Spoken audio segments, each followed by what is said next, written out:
For those of you who were wondering why there was a massive delay between episodes of Antsy is Mildly Irritated, here's Antsy to address the issue. You want me to referee a game, do game reports, now you want me to do YouTube with Lassie. Fuck you! And now we return to our regularly scheduled program. Hello and welcome to Antsy is Mildly Irritated.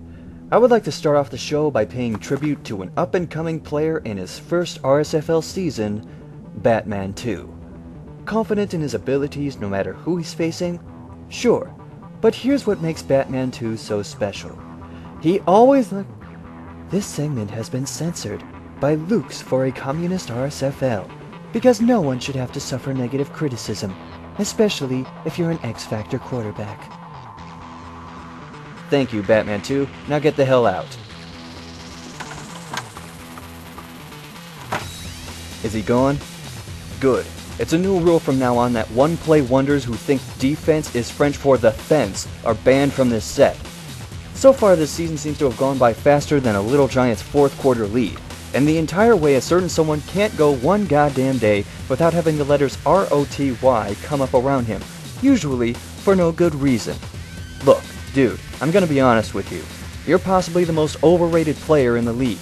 You're an average at best wide receiver that's been played against with all the seriousness of a soup fart. And there's a damn good reason you hardly ever play defense. Before you point out your stats, look up. There's another rookie that is kicking your ass on both sides of the ball. And on a related note, a more popular topic recently has been these, I guess, power rankings for players. Most of them are by people who don't watch or play a lot of football, or people who can hide their bias behind Chad Johnson's ego. You know what? I'm gonna give you my power rankings right now. BFF, Roman God, Bronx. And the nominees for the Golden Douchebag are Chad Johnson number 85, Roman God, and Machiavelli. And the Who Gives a Shit award goes to the I don't care because this is football with spaceships on the internets. Seriously.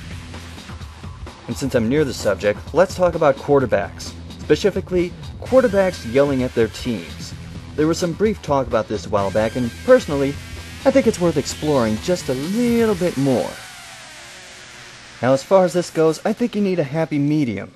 I don't think you should just insult your teammates, especially if your name is BFF and your receiver just saved your ass from an interception. Not even Bronx does that, although he does lock people in his basement for fucking up on cutbacks.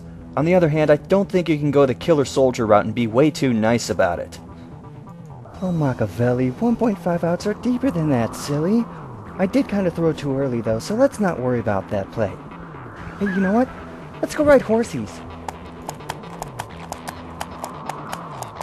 The following segment is brought to you by Roman God for a communist RSFL, because Luke's can't do it alone, and any negative criticism could be replaced with failed attempts at humor.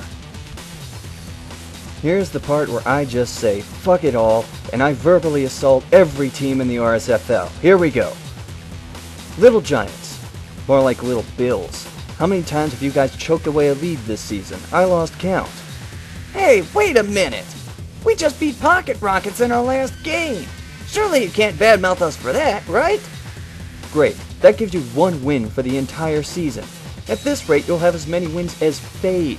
You know, that grossly inferior team which played better defense than you guys have? You're 3 games out of the playoffs, so stop slacking. X Factor. It must really suck knowing that if your running game doesn't work, there's not a damn thing Luke's is gonna do to bail you out. It must really suck if you're a wide receiver in that situation. I can just imagine you going, hey, Luke's, the ball goes farther if you don't stand still and hope your ass doesn't get sacked. Try something else, Dilfer. F you Smalls. Or should I say, F you, we'll play when we feel like it. Maybe if you guys spent less time making forum posts about how everyone but you sucks, and maybe put a muzzle loaded with elephant tranquilizers over that all-consuming void that used to be Chad Johnson's mouth, you'll actually get a winning streak higher than 2 games. Ever think about that? Steamed, because even the smallest playbook and the most obvious passes in the league can still lead to a moderate amount of success, even when your best blocker is playing running back, and your number 2 receiver might as well be handing out snacks in spectator mode. Peanuts, popcorn, beer here. Wait, what? Slant North? Holy shit, this is Chagrin's time to shine! No whammies, no mercy, no class, no giving a shit, no consistency.